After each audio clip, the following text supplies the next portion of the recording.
आज मैं लेकर के आया हूं बिहार प्राथमिक शिक्षक कक्षा 1 से लेकर के 5 तक के महत्वपूर्ण टॉपिक्स को लेकर के आया हूं, जो कि आपको सिलेबस के अकॉर्डिंग मैंने इसे सिलेक्ट किया है। और उस टॉपिक्स को जो कि बहुत ही महत्वपूर्ण होने वाला है, इसे आखिर तक सुनिएगा। साथ ही साथ लाइक, शेयर, कमेंट और सब्सक्राइब करना न भूलें। मैं हुसैन सर आपका अपने YouTube channel revision for success में आपका अभिनंदन करता हूं, खैर मकदम करता हूं।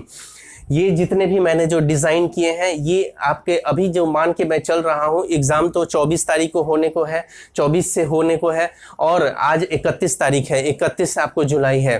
तो आज से मैं ये मान के चल रहा हूँ कि 21 दिन आपके पास है, क्योंकि 1-2 दिन इधर उधर चला जाएगा। तो 21 दिन आपके पास अभी भी है और 21 दिन को इंटू 14 घंटे, मतलब कि 14 घंटे लगातार आपको आदत बना लेना होगा पढ़ने का। क्या बनाना होगा? आदत बना लेना होगा। और आप जब आदत बना लेते हैं तो आदत आपको शिक्षक बना देगा। आप पहले आदत को बना लेते हैं, 14 घंटे पढ़िए 21 दिन, तो आपको आदत जो है आपको शिक्षक जरूर बना देगा।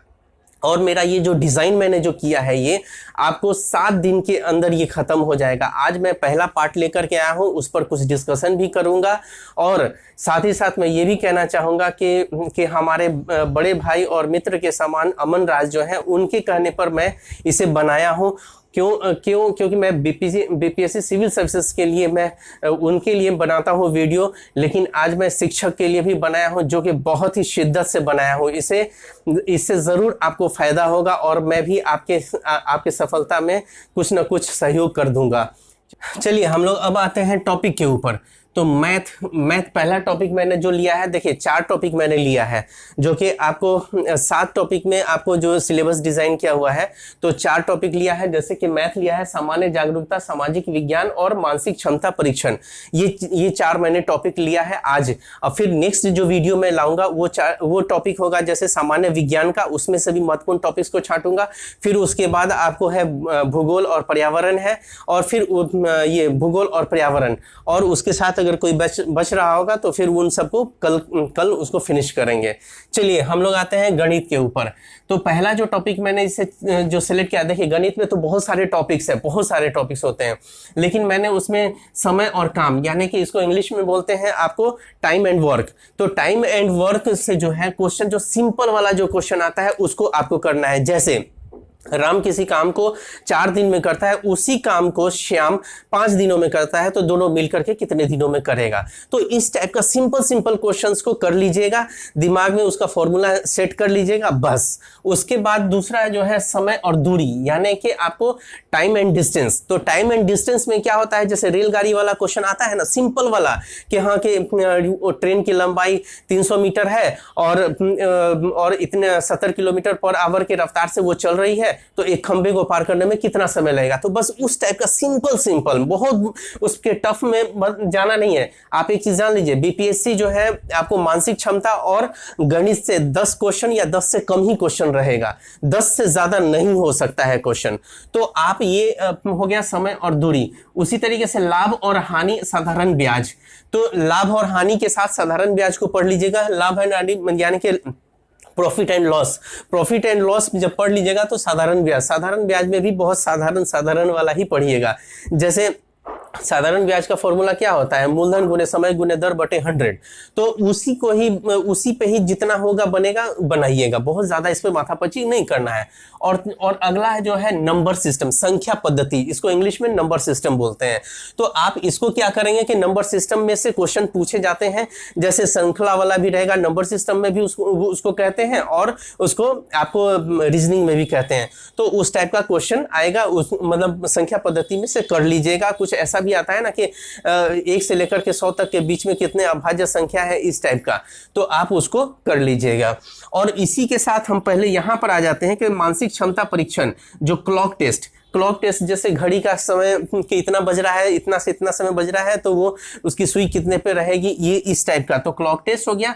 और लुप्त संख्या, जैसे एक चार्ट में दिया रहता है और वो लिखा हुआ रहेगा और लुप्त संख्या को करना है, तो उसको भी कीजिएगा। बहुत इसमें टाइम लगता है, लेकिन इसको चाहिएगा तो बाद में छोड़ दीजिएगा। कूट भाषा, कूट भाषा क्या है? तो कूट भाषा जैसे मान लिया कि राम को 1 2 3 4 5 6 कहते हैं, तो फिर श्याम को 6 7 3 2 कहते हैं, तो आपको मिंटू का नाम, मिंटू को क्या करेंगे, क्या उसके लिए लिखेंगे, तो उस टाइप का आएगा कूट भाषा, तो वो उसको कर लीजिएगा। तो ये 3-4 कर लीजिएगा, बहुत ज्यादा करने की जरूरत नहीं है गणित में और मानसिक क्षमता वाले में, तो इतना कर लीजिएगा, ये ज्यादा समय नहीं लेगा। इसको करने का समय क्या रखिएगा बताता हूं मैं, जो मैथ में कमजोर है तो भी आप लोग करने की कोशिश कीजिएगा, बस रात में 2 घंटा सोने से पहले कर लीजिएगा, और तब दिमाग में आपका दौड़ता रहेगा और माइंड को भी वो तेज करेगा, ठीक है।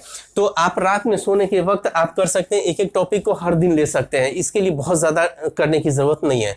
अब आते हैं सामान्य जागरूकता। सामान्य जागरूकता आपको जनवरी से लेकर के, सामान्य जागरूकता का मतलब हो गया कि करंट, जो करंट चाहे नेशनल इश्यूज हो, इंटरनेशनल इश्यूज हो या बिहार का न्यूज हो, तो कोई भी करंट जो है आपको जनवरी से लेकर के जून तक में आपको करना है। यहां पर मैं आपका सहयोग करूंगा प्रत्यक्ष रूप में। कैसे? तो आपको 200 क्वेश्चन जो है मैं सेट करूंगा, ये एमसीक्यू टाइप का नहीं, बस 200 क्वेश्चन सेट करूंगा, और वो 200 क्वेश्चन आपको कर लेने हैं। मैं अपने स्तर से इतने अच्छे तरीके से उसको सेट करके आपको पीडीएफ के फॉर्म में, मैं अपना जो मेरा टेलीग्राम चैनल है रिवीजन फॉर सक्सेस 23, आप उसको ज्वाइन कर लेंगे, उसमें मैं आपको ये दे दूंगा, और आप लोग का डिमांड होगा तो उसके अकॉर्डिंग मैं आप लोग को उस पर क्वेश्चंस, अगर आप लोग चाहेंगे कि हाँ कि मैं इस पर क्वेश्चंस, जो भी मैंने टॉपिक्स जो दिए हैं उस पर मैं क्वेश्चंस पूछूं, तो ये आप लोग तैयार कर लेंगे, और फिर मैं उस पर क्वेश्चन पूछूं और कुछ मैं समझाऊं, तो आप मेरे टेलीफोन नंबर है 8540866215, उस पर आप हमसे संपर्क कर सकते हैं। जो भी हेल्प लेना होगा आप अपना क्वेरी कीजिएगा, मैं आपको हेल्प करने के लिए तैयार रहूंगा। अगला टॉपिक है आपको, तो सामान्य जागरूकता यानी करंट से रिलेटेड। और अगर मैगजीन मार्केट से अगर आपको लेना है तो कोई अभी बहुत सारा मैगजीन आ चुका है जो जून तक का है, जनवरी से जून तक का है, आप उसको ले सकते हैं। और इसमें ये भी कर सकते हैं, जैसे प्रतियोगिता दर्पण का हमारे पास सारा का सारा उसका मंथली मेरे पास प्रतियोगिता दर्पण का है, उसमें से आप क्या कर सकते हैं कि स्मरणीय तथ्य, स्मरणीय तथ्य 2 पेज का होता है, हर महीने का 2-2 पेज का होता है, उतना भी कर लेंगे ना तो आपको मैक्सिमम क्वेश्चन लड़ जाएंगे, मतलब। और आपको करंट से भी जो है 10 से ज्यादा नहीं आएगा, अगर 10 से ज्यादा हो सकता है आ भी जाए, लेकिन आप मैक्सिमम क्वेश्चन करने में सक्षम रहिएगा। बहुत ज्यादा आप लोग को मतलब कि अंदर से होकर के जैसे बीपीएससी सिविल सर्विसेज में लेती है वैसा आप लोग को नहीं दिया जाएगा, उस तरीके का थोड़ा हल्के में ही दिया जाएगा। इसीलिए आप स्मरणीय तथ्य जो है प्रतियोगिता दर्पण का, मैं उसका भी पीडीएफ अगर आप लोग डिमांड करेंगे तो मैं उसका पीडीएफ आपको पूरा का पूरा दे दूंगा, जनवरी से लेकर के आपको जून तक का। चलिए अब आते हैं सामाजिक विज्ञान। सामाजिक विज्ञान यानी कि सामाजिक विज्ञान ये अपने आप में बहुत बड़ा सब्जेक्ट है। इसमें क्या किया है आपको सिलेबस में कि आपको ये राष्ट्रीय स्वतंत्रता आंदोलन एक अलग चैप्टर कर दिया है, जबकि सामाजिक विज्ञान में क्या होता है कि राज्य व्यवस्था भी आता है, आपको अर्थव्यवस्था भी आता है, भूगोल भी आता है, और फिर उसके बाद इतिहास भी आता है। तो इतिहास इसमें नहीं दिया है, इतिहास का अलग से दिया है, लेकिन इतिहास का आपको प्राचीन और मेडाइवल उसका भी करना होगा। जो कल का मैं जो टॉपिक जो दूंगा, जो महत्वपूर्ण टॉपिक जो चूज करूंगा, उसमें जो है इतिहास का दूंगा। तो इतिहास में आप एंशिएंट और मेडाइवल बहुत कम मैं दूंगा, उसमें से कम 4-5 चैप्टर दूंगा, वो भी बहुत सिलेक्टेड, और उसमें से भी अगर आप लोग चाहेंगे तो मैं उस पर आपको उस पर लेक्चर दे करके, और आपको वो तुरंत हो जाएगा। बहुत ज्यादा 1-2 घंटे का काम है उसमें का पूरा समराइज करके आपको पढ़ना। तो यहाँ पर जो मैंने मॉडिफाई किया है, पहला जो है आपको राज्य व्यवस्था, भारतीय राज्य व्यवस्था, इंडियन पॉलिटी का जो महत्वपूर्ण टॉपिक्स को मैंने यहाँ पर सिलेक्ट किया है। जैसे पहला है भारतीय संविधान सभा। अब देखिए भारतीय संविधान सभा आप लूसेंट से आप इसको ये कर सकते हैं, जो क्राउन पढ़े हैं क्राउन से भी ले सकते हैं, और आपको जो लूसेंट है लूसेंट से पढ़ सकते हैं। तो भारतीय संविधान सभा में पढ़ना क्या है, तो आप ये देख लीजिए कि भारतीय संविधान सभा को का जो गठन जो किया गया था, आपको कैबिनेट मिशन 1945 के तहत किया गया था, वहां से लेकर के, और इसमें कई समितियां बनी थी। तो समिति जैसे आपको संविधान सभा का पहले जो अस्थायी अध्यक्ष जो बनाया गया था वो आपको सच्चिदानंद सिन्हा को बनाया गया था, और अस्थायी सदस्य डॉक्टर राजेंद्र प्रसाद को बनाया गया था ये संविधान सभा का। और उसका जैसे ही गठन हो गया फिर उसमें समितियां बनी, उसका प्रारूप बनाना था। जैसे प्रारूप समिति का अध्यक्ष जैसे डॉक्टर भीमराव अंबेडकर को बनाया गया था, जैसे संचालन समिति का अध्यक्ष जो बनाया गया था डॉक्टर राजेंद्र प्रसाद को बनाया था। तो ऐसे कई जो है आपको समितियां थी, उस समितियों को भी आप उसको रट जाइएगा। मैं उस पर नोट आपको क्या है कि इस टॉपिक के अंदर भी थोड़ा थोड़ा मैं बताता चला जा रहा हूं ताकि आपको और आसान हो। और इसी में ही संविधान सभा में ही मतलब कि जैसे कितने दिनों में उसका गठन हुआ है, तो 2 साल 11 महीने और 18 दिन में हुआ है। तो वो सब चीज इसी में ही आएगा, जो कि बहुत इंपॉर्टेंट है, हर एग्जाम में पूछा जाता है। और फिर उसके बाद इसी में ही जैसे कैबिनेट मिशन 1945 आया, तो उसी के तहत जो है मंत्रिमंडल का गठन हुआ था। मंत्रिमंडल का जो गठन हुआ था वो आजादी से पहले 1945 में। तो उसके जो जो मंत्री बनाए गए थे जिस विभाग का, जैसे आपको रक्षा विभाग बलदेव सिंह को बनाया गया था। गृह विभाग तो वो आपको सरदार वल्लभ भाई पटेल को दिया गया था। तो उस तरीके से आपको उसको सारा का सारा आपको याद रखना है। और फिर स्वतंत्रता के बाद भी एक मंत्रिमंडल जो बना था 1947 में, उसका भी कौन कौन बने थे, जैसे कृषि एवं खाद्य मंत्री जो है बने थे आपको डॉक्टर राजेंद्र प्रसाद। तो उस तरीके से गृह मंत्री वहां पे भी स्वतंत्रता के बाद भी जो है सरदार वल्लभ भाई पटेल को बनाया गया था। तो उन सब चीजों को जो है आप क्या करेंगे कि उसको रट जाएंगे, उसको पढ़ जाएंगे लूसेंट से। आपको बहुत ज्यादा इसमें नहीं दिया हुआ है, बहुत छोटा सब्जेक्ट है ये पूरा का पूरा। आप जो मैं भारतीय राज्य व्यवस्था जो मैंने चूज किया है टॉपिक्स, वो आपको ज्यादा से ज्यादा 3 घंटे में ये सारा का सारा कंप्लीट कर लीजिएगा। उसके बाद जो भी प्रॉब्लम होगा आप हमसे फोन करके आप पूछ सकते हैं, और मैं आपको उसके रिगार्डिंग और भी कुछ मेमोराइज अगर हम मुझे बोलेंगे आपके मुझसे मैंने पढ़ लिया है और सर पूछिए हमसे, तो आपका वो भी रिवीजन मैं करवा सकता हूं। आप हमको फोन करके पूछ सकते हैं। अब आते हैं दूसरा, इसी में ही राज्य व्यवस्था में मैंने दूसरा विदेशी स्रोत।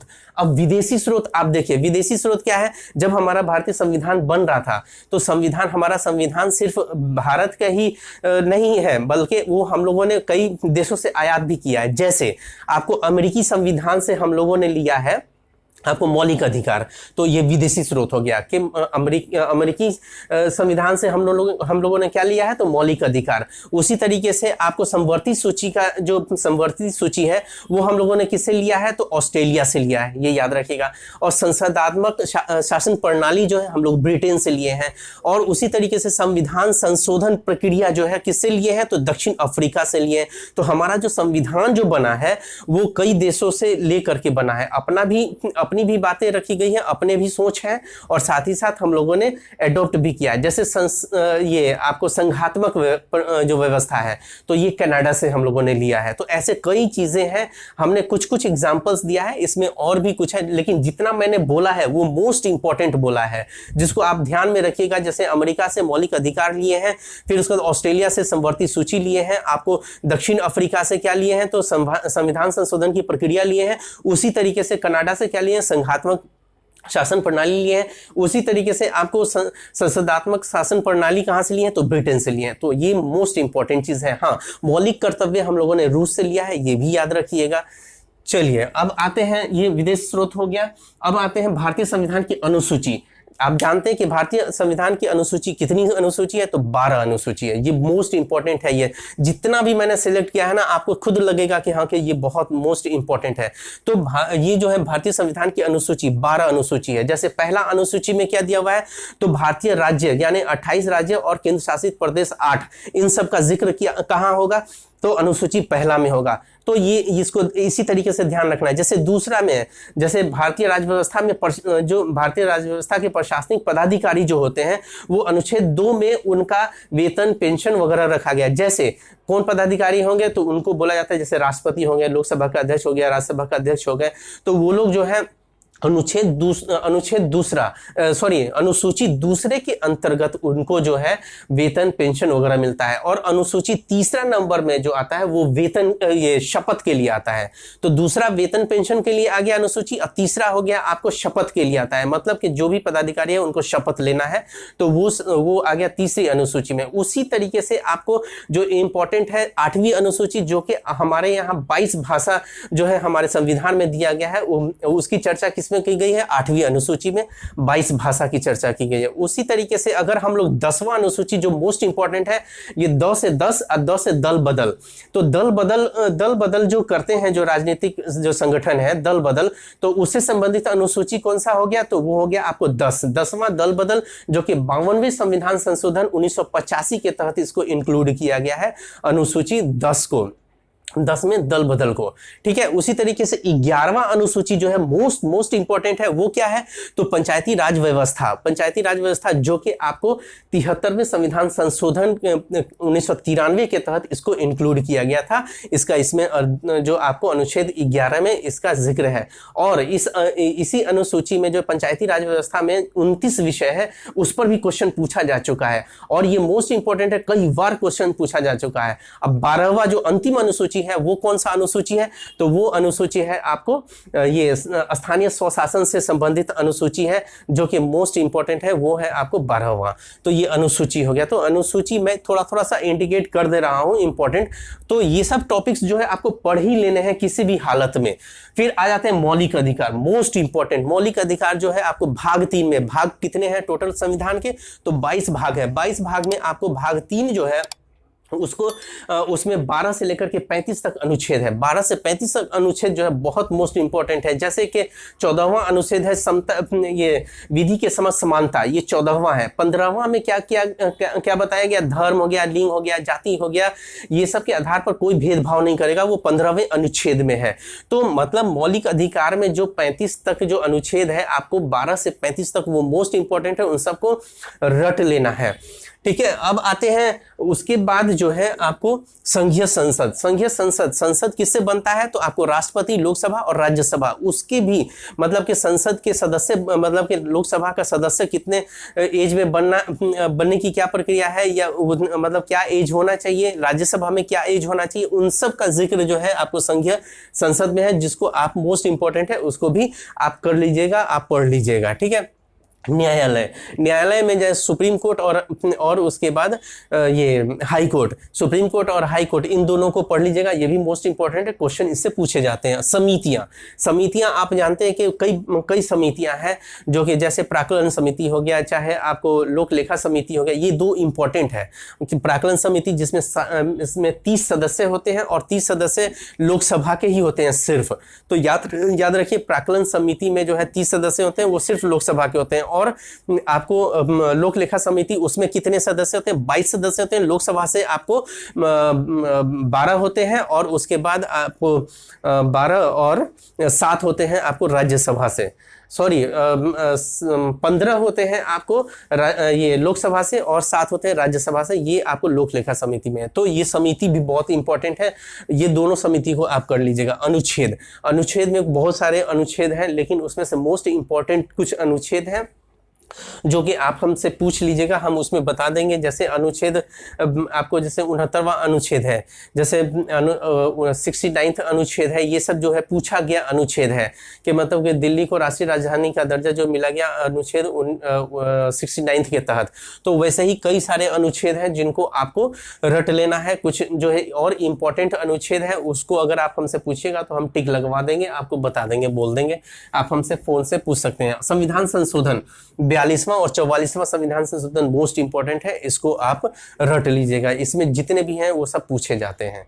और इसके अलावा मौलिक ये नीति निर्देशक सिद्धांत जो है, उसमें जो है अभी जैसे आपको समान नागरिक संहिता की जो बातें की जा रही है, तो उसमें अनुच्छेद जो है आपको नीति निर्देशक सिद्धांत में है, जो कि वो है आपको 44वां संविधान 44वां अनुच्छेद 44 अनुच्छेद है उसका। तो आपको उसको भी रट लेना है, नीति निर्देशक सिद्धांत को, जो कि वो भी मोस्ट इंपॉर्टेंट है। यहाँ मैंने नहीं लिखा है, लेकिन आप उसको रट लीजिएगा।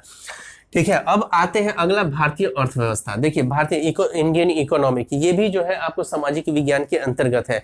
मैं उन्हीं टॉपिक को यहाँ पर लिखा हूँ जो कि मोस्ट इंपॉर्टेंट है, और ये भी 1 से 2 घंटे में आपका पूरा का पूरा तैयार हो जाएगा।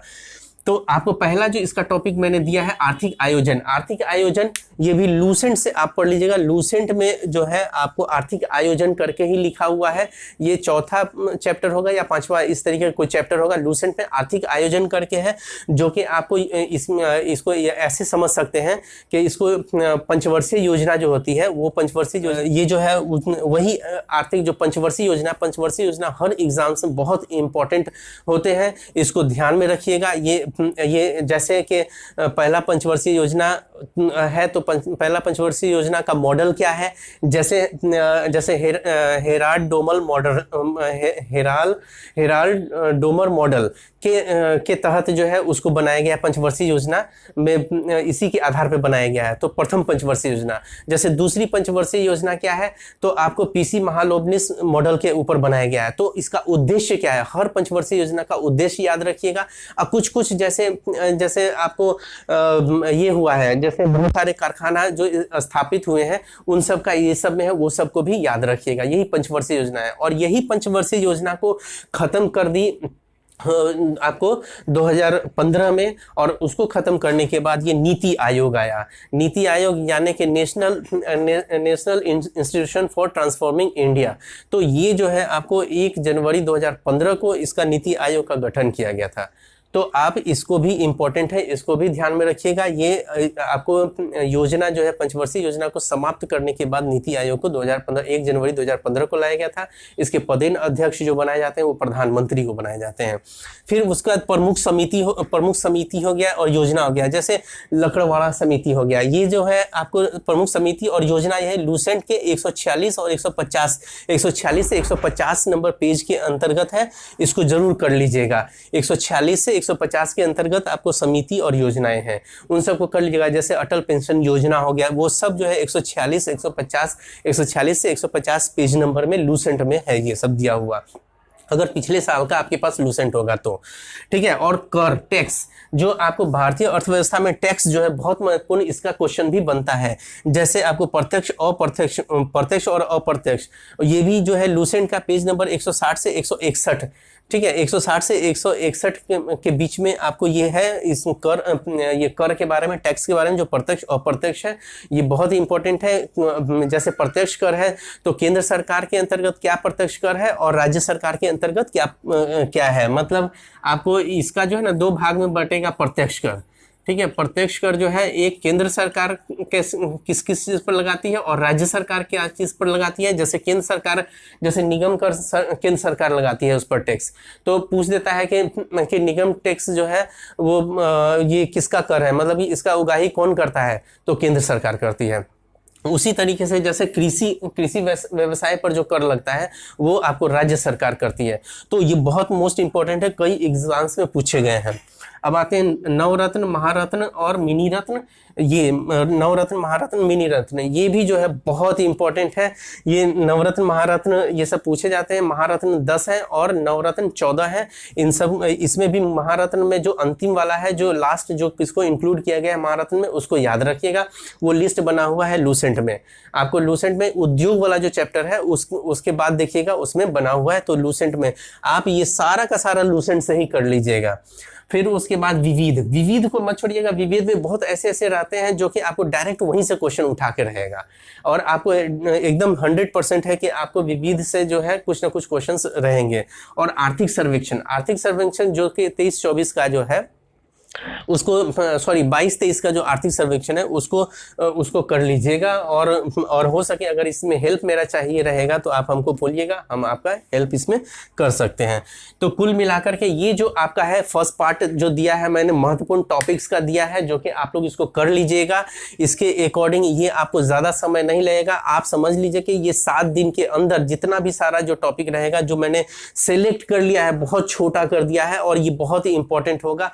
आप लोग इजी वे में जो घबरा रहे हैं, ये जान लीजिए कि आपके पास अभी भी समय है। और जो लोग अंतिम समय में अपने आप को धैर्य रख करके तैयारी करते हैं और जो बिखरते नहीं हैं, वही सफल होते हैं। तो आप ध्यान रखिएगा, और जो भी ये मेरा पसंद आया होगा तो लाइक, शेयर, कमेंट और सब्सक्राइब करना ना भूलें। All the best.